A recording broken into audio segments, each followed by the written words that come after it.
এই আন্দোলন করতে গিয়ে জীবন দিয়েছেন নিজামী থেকে শুরু করে কামরুল প্রত্যেকের আল্লাহ শাহাদত কবুল কর এবং তাদেরকে জান্নাত নসিব করুন। আমিন। সবশেষে একটা কথা বলি, জানতে পারি পৌরসভার নির্বাচন এখানে কিছু আগামীকালকে ওই মার্কাজ মসজিদে কমিটি গঠন করা হবে। এই নিয়ে কিছু দ্বন্দ্ব আছে। শুক্রবার দিন আমাদের আশেপাশের লোক যারা আছে দয়া করে সেখানে থাকবেন, জুমার নামাজে সেখানে পড়বেন। এই দাওয়া দিয়ে আমার কথা শেষ করছি। দাওয়ানা আলহামদুলিল্লাহ রাব্বিল আলামিন। আসসালামু আলাইকুম ওয়া রাহমাতুল্লাহ। প্রিয় উপস্থিতি, এই পর্যায়ে আমাদের সামনে বক্তব্য রাখবেন নালিতাবাড়ী উপজেলা শাখার কর্মপরিষদ এবং মজলিস শোরার সদস্য, প্রবীণ রাজনীতিবিদ, কারা নির্যাতিত নেতা জনাব মোহাম্মদ রুহুল আমিন। আউযু বিল্লাহি মিনাশ শাইতানির রাজীম। বিসমিল্লাহির রহমানির রহিম। আলহামদুলিল্লাহি রাব্বিল আলামিন। ওয়াসসালাতু ওয়াসসালামু আলা সাইয়্যিদিল মুরসালিন আলিহি ওয়া সাহবিহি আজমাইন। বাংলাদেশ জামায়াত ইসলামী নালিতাবাড়ী উপজেলা শাখার উদ্যোগে আজকে আয়োজিত কেন্দ্রীয় সাবেক ভারপ্রাপ্ত সেক্রেটারি জেনারেল একে আজহারুল ইসলাম 14 বছর পরে খালাস পাওয়া এই পুরা দোয়া এবং শুক্রানি মজলিসের সম্মানিত সভাপতি, উপজেলা আমির, উপজেলা সেক্রেটারি এবং আমাদের নালিতাবাড়ী আসনের জামাতি মনোনীত এমপি প্রার্থী আমার প্রিয় আন্তরিক আমার সেভিস ক্লাসমেট এবং জামাত ইসলামী উপজেলা শূরা পরিষদ সদস্যবৃন্দ উপস্থিত। আসসালামু আলাইকুম। কি জানতে পারলাম যে ফ্যাসিস্ট আওয়ামী লীগ সরকারে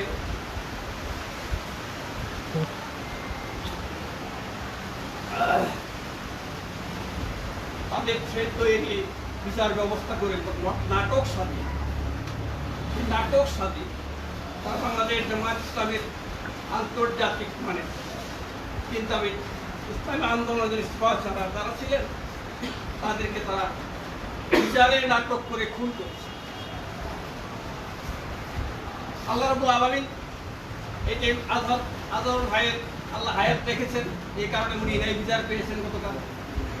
এবং এই বিচারের মাধ্যমে এই কথা প্রতিষ্ঠিত হয়েছে যে বাংলাদেশে জামায়াত ইসলামের পক্ষে সত্যের বিজয় হয়েছে এবং মিথ্যা পরাজিত হয়েছে। আমরা যাদেরকে হারিয়েছি একটু আগে আমরা শুনলাম, আমরা তাদের রেখে যাওয়ার যে বাকি কাজ, ইসলামী আন্দোলন বিজয়ী হওয়ার যে বাকি কাজটা আছে, সেই কাজটা, সেই টার্গেটটা সামনে নিয়ে আমাদের প্রস্তুতি নিতে হবে। আমাদের এল এবং আমল, ইমানের দৃঢ়তা, এইগুলি যদি আমরা তৈরি করতে পারি, সংগ্রহ করতে পারি, জোগাড় করতে পারি, তাহলে ময়দান আমাদেরকে ডাকবে, ময়দানের লোকজন আমাদের কাছে আসবে। এবং সারা দেশে একটা শব্দ উঠেছে যে এখন আমরা জামাতকে দেখব। আমরা আল্লাহর কাছে এই কথা আশা করি যে আল্লাহ তুমি বাংলাদেশের দেশের মানুষ এবং এই দেশকে সেবা করার জন্য জামাত ইসলামকে তুমি কবুল করো। এবং আমরা আমাদের যে ভুল ত্রুটিগুলি আছে, ত্রুটি বিচ্যুতিগুলি আছে, এগুলো আমরা সংশোধন করে নিই। আমরা আমাদের সংশোধনীটা যদি পিছিয়ে দিই তাহলে কিন্তু এই কাজ আমাদের দ্বারা সম্ভব হবে।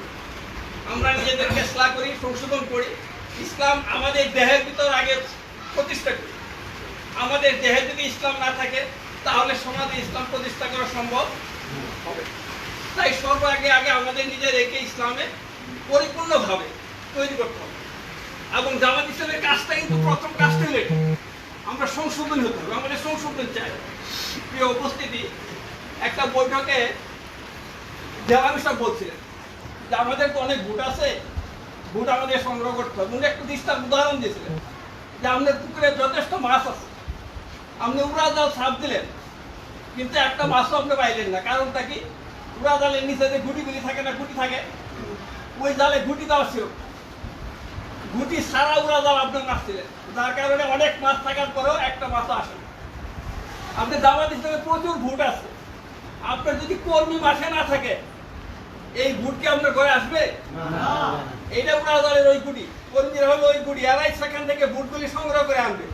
যদি আমরা কর্মী তৈরি না করতে পারি, ইউনিটগুলি সক্রিয় না করতে পারি, ইউনিটের বৈঠকগুলি তদন্ত করতে না পারি, তাহলে অনেক ভোট আমাদের আছে কিন্তু ওই গুটি না থাকার কারণে, কর্মী না থাকার কারণে আমাদের ঘরে ভোট আসবে না। যাদের কর্মী আছে ভোট তাদের কাছে চলে যাবে। তাহলে আমরা কি ইউনিট বৈঠকের মাধ্যমে কর্মী তৈরির ব্যাপারে সবাই প্রস্তুত আছি তো ইনশাআল্লাহ? হ্যাঁ, যদি এই কাজ আমরা করতে পারি ইনশাআল্লাহ, আল্লাহ আমাদেরকে বাংলাদেশে আগামী দিনে এই বাংলাদেশে একটা বৈষম্য মুক্ত, দুর্নীতি মুক্ত, একটা কল্যাণকর, একটা মানবিক রাষ্ট্র গঠন করার দায়িত্ব আল্লাহ আমাদেরকে দিবেন, এটা আমরা আশা করি। আল্লাহ আমাদের সকলকে কবুল করুন এবং আমাদের ভুল ত্রুটি করে আল্লাহ ক্ষমা করুন, এবং আমরা যেন আমাদের যে সকল যোগ্যতা থাকা দরকার, তিনি এলম থাকা দরকার, ঈমান এবং আমল থাকা দরকার, সেই পরিমাণ ঈমান আমল দিলে আল্লাহ আমাদেরকে দান করেন। সকলের কাছে দোয়া চেয়ে আমরা আমাদেরকে দোয়া করে কথা শেষ করছি। আসসালামু আলাইকুম।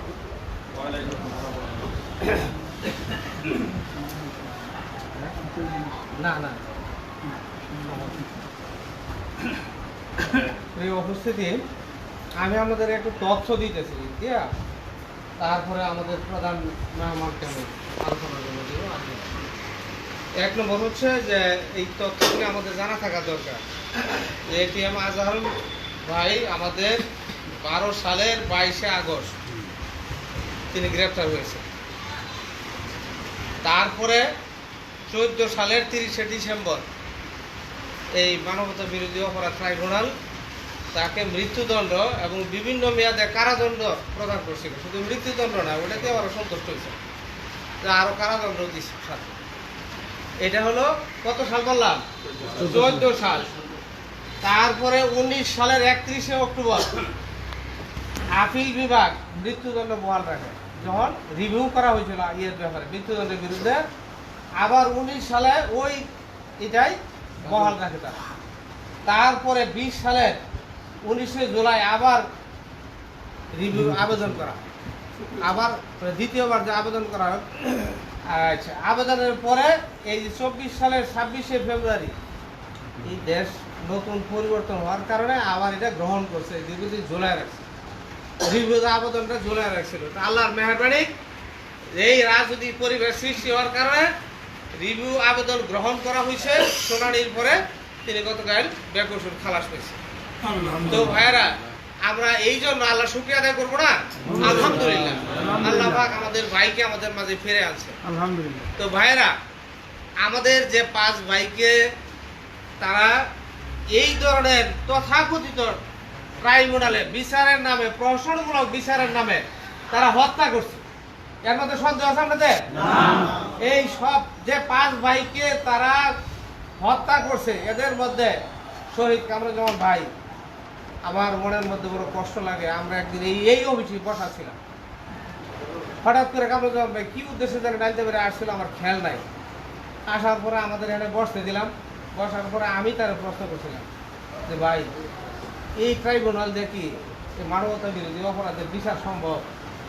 সে পরিষ্কার বলছিল যে কোনোদিনই সম্ভব না, আসলে সম্ভব না, এটাই বাস্তব কথা। সবই তারা অসম্ভবে কি করছে, সম্ভব করে নিচ্ছে। সব মিথ্যা সাক্ষী, সব কিছু পত্রিকার লেখা কাগজ দিয়ে আর সাক্ষী বানাইতে পারে। এই ধরনের আশ্চর্য ট্রাইব্যুনাল, আশ্চর্য বিচার সারা বিশ্বের কোথাও আর হয় নাই, নাকি হয়েছে? তাহলে আমরাই তো সাক্ষী। কামরুজ্জামান ভাইয়ের কথা ধরেন, শহীদ কামরুজ্জামান ভাই আমাদের বাড়ির কাছের লোক, এখানে সে সোহাগপুর কোনোদিন যায় নাই।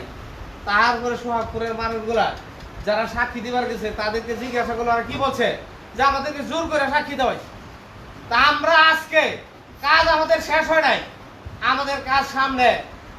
মিনাফারা শেরপুরে সে বারবার বলছে জামাত ইসলামী কেন আন্তর্জাতিক অপরাধ ট্রাইব্যুনালে মামলা করে না, মামলা করলে আমি সাক্ষী দেবো কামরুজ্জামানের পক্ষে।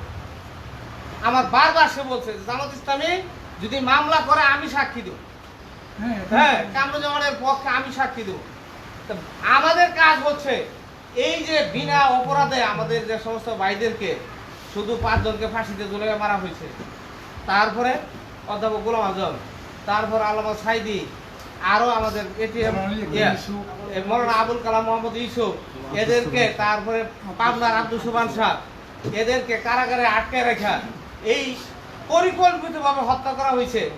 যারা এই কাজের সাথে জড়িত, যারা এই মামলার বাদী, যারা এই মামলার সাক্ষী, আমরা চাই এদেরকে চিহ্নিত করা এবং এই ট্রাইব্যুনালেই তাদের বিচার করা, যাতে করে আমাদের আজকের দিনের প্রথম অনুরোধ হচ্ছে সবার কাছে, আমরা জাতির কাছে জানাই দিতে চাই যে যারা মিথ্যা মামলায় সাক্ষী দিছে, যারা এই মিথ্যা মামলা পরিচালনা করছে, তাদেরকে ট্রাইব্যুনালে বিচার করে সময় উচিত শাস্তি প্রদান করা হোক, নাকি বলে? আমি এই কথা বলে আমার এখানে বক্তব্য আমি শেষ করছি।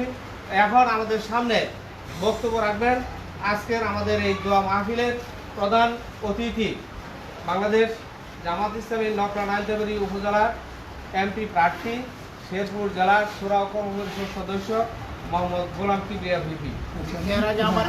এর আগে আমার একটা প্রশ্ন আছে, আমি কথা শেষ করবার দিন।